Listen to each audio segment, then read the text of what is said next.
Hello, what's up mga boss? May pipick up tayong manok from sa Liwayway, Santa Rosa. I-deliver natin sa Taguig. Ay, Taguig ba yun? Ay, Pasig. Sa Pasig tayo mag-deliver sa Maynila. Let's do it. Okay, sana hindi naman umulan. Medyo magandang panahon ngayon. Mukhang hindi naman siya uulan. Wag lang umulan. Medyo malayo ang biyahe natin, Pasig eh. Manok lang ang di-deliver natin. Dito tayo sa may kahabaan ng palikid papuntang Port Magsaysay. Ayun, yung mga kabataan eh, no? Mga wala pang saos na helmet. Papuntang Tanawan mga yan. Sa Tanawan.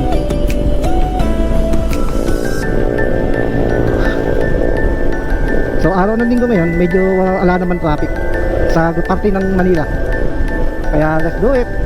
Dito tayo sa palikid papuntang Port Magsaysay. Doon natin pipikapin yung manok. Yung manok na panabong nga tayo, i-deliver sa Pasig City. Alright. Ano, laki din mga madara mga truck dito. Kaya yung mga kalsada nasisira.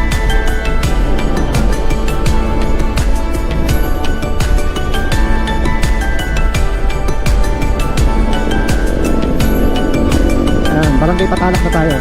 Barangay Patalak. Mga kabataan eh, no? Mga walang suot na helmet. Mga naka-open pipe pa. Mga kabataan lang yan.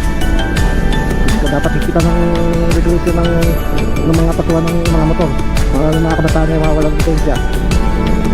Nandipilit pang magpatakbo.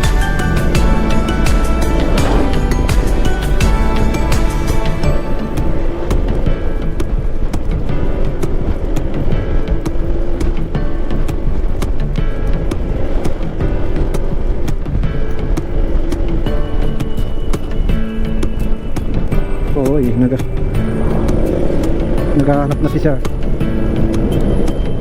Ayun. Oh, nakita nyo, yung mga kabataan na yan. Karera ng karera, yan oh. Yan yung dalawa kanina eh. Oh, puro walang suot na helmet. Dapat na-checkpoint sila dun sa may going ano eh. Pating crossing ng Port Magsaysay. Oh, kita mo, kaya puro kabataan eh, no? Yun, nakita yung mga napupunas pa, oh. Oh, mga nakaseta po mga motor, mga open pipe, ang iingay ng tambucho. Kaya wala tayong magagawa, ganyan mga kabataan ngayon. Hindi kaya ng ng gobyerno yan, sitahin. O kahit nga yung mga checkpoint, tinatakasan lang nila.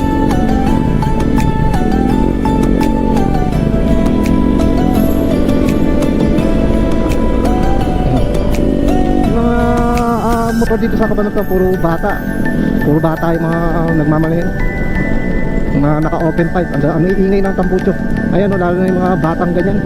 Diyos ko, titingin-tingin pa o. Kababata, mamaya nagkakarelahan na yung mga yan. Nakakita nyo guys, dapat doon hinuhuli ng mga checkpoint yan. I-impound yung motor maparang pangaralan ng mga magulang. Wala pa suot na helmet. Ganyan ang buhay dito.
Nandito na tayo sa Port Magsaysay or Liwayway.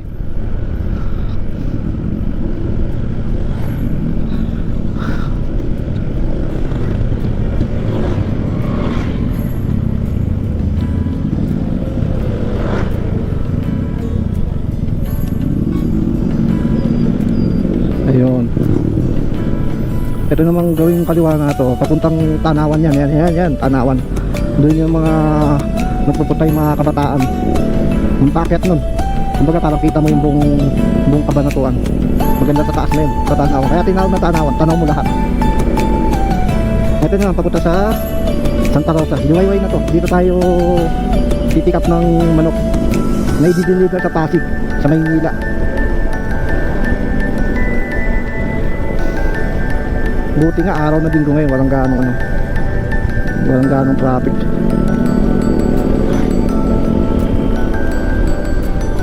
Sana nga maaga tayo makatating doon.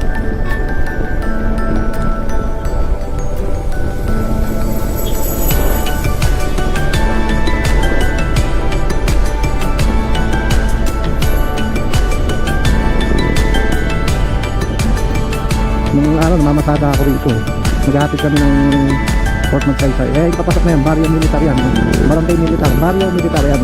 Dati lang yan yung kalsada, lubak-lubak, ngayon sinitado na, kaganda lang ng kalsada rin. Pero dito sa na to, kasi may mga kalsada rito, may tapal-tapal na lang ng mga asfalto. Ganit sa akin, yung cemetery ng Port Magsaysay.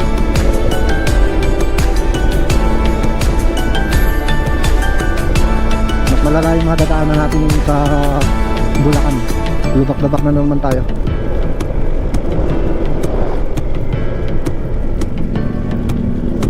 Kailangan dito magaling kang umiwas sa lubak-lubak.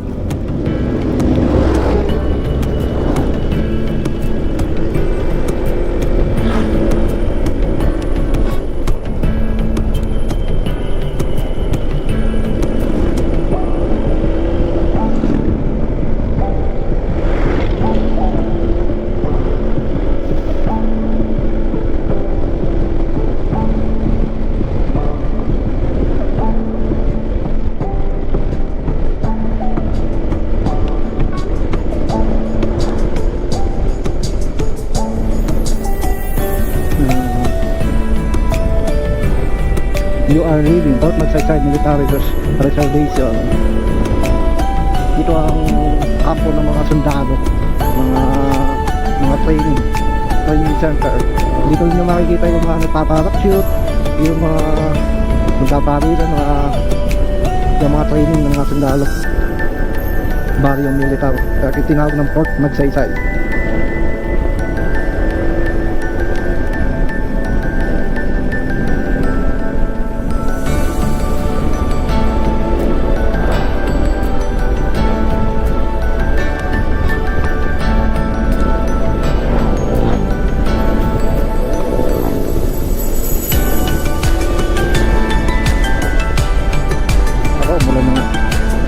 Pero ambon lang yan, konti lang yan. Hanggang dito lang yan.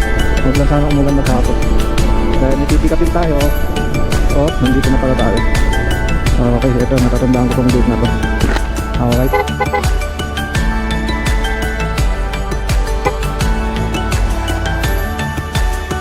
Ayan, nandito tayo sa Barangay Dubayway.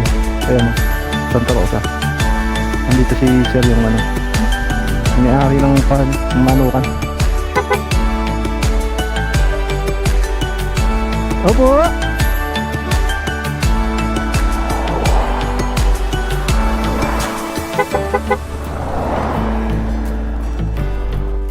Ayun, yung aso nangahabol. Ito, nandito na tayo sa farm ni Sir Joel. Dito tayo magpipick up ng mga manok ko. Daming manok ko. Daming aso. Mga habol. Woo! Woo! Woo! Di ba nga to? Mababait lang. Buhan nga, biglang sabakan ako. Ay, mga manok ni Sir Joel, dami. Ilan yung manok ko dati? Isa lang. Okay, maliit na. Tibayan mo ka to para kalakan nilang box eh. Ay, mga manok ni Sir Joel, dami. Hindi deliver tayo sa Pasig. Ay, mababait din ba ng mga aso dito? Woo!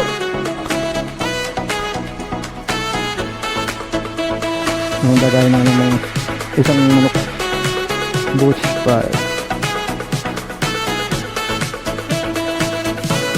Alas si Sir Joel,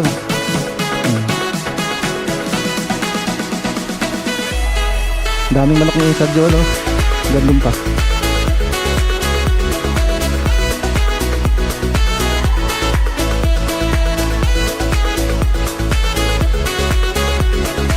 Eh, nakain ko na.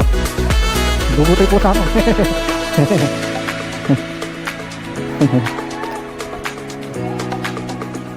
Yung mga farm, daming manok. Ang gandun pa pala siguro yan, no? Saka yun pa, yun.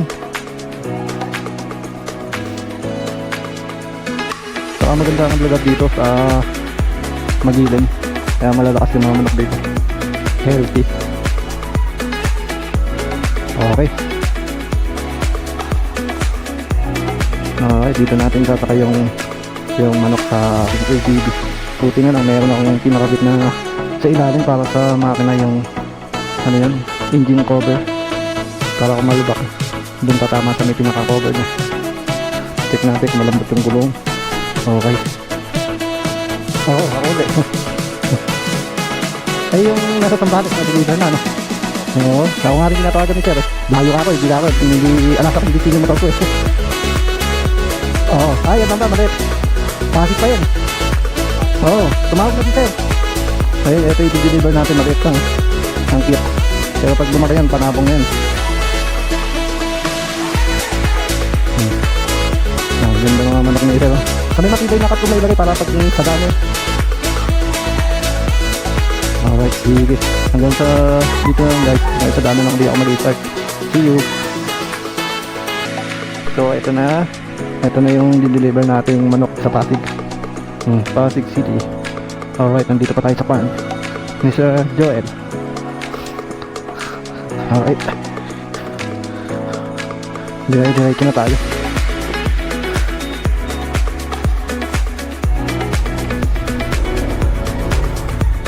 Nag-stop over na tayo sa bayan ng Santa Rosa. Ayun o, dami mga manok ni Sir. Ayan pa, mga farm. Pero marami siyang tauhan dito. Mayroon pa siyang ano, yung mga sakyan na pan-deliver. Ito, mga manok o. Ay, mga bata ni Sir Joel. Doc Joel. Okay, sige, salamat. Okay.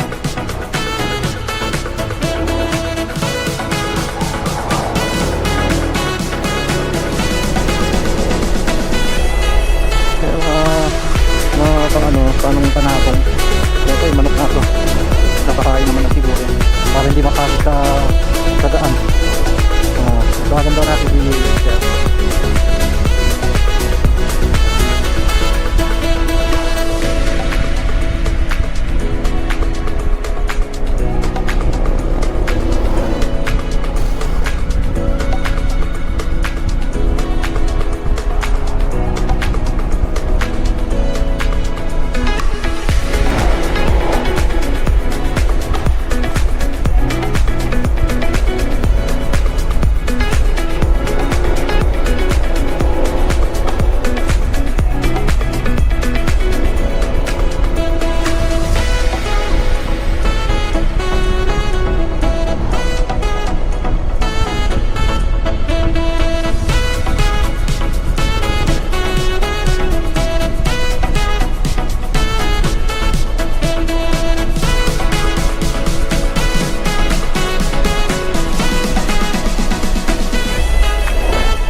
Sir?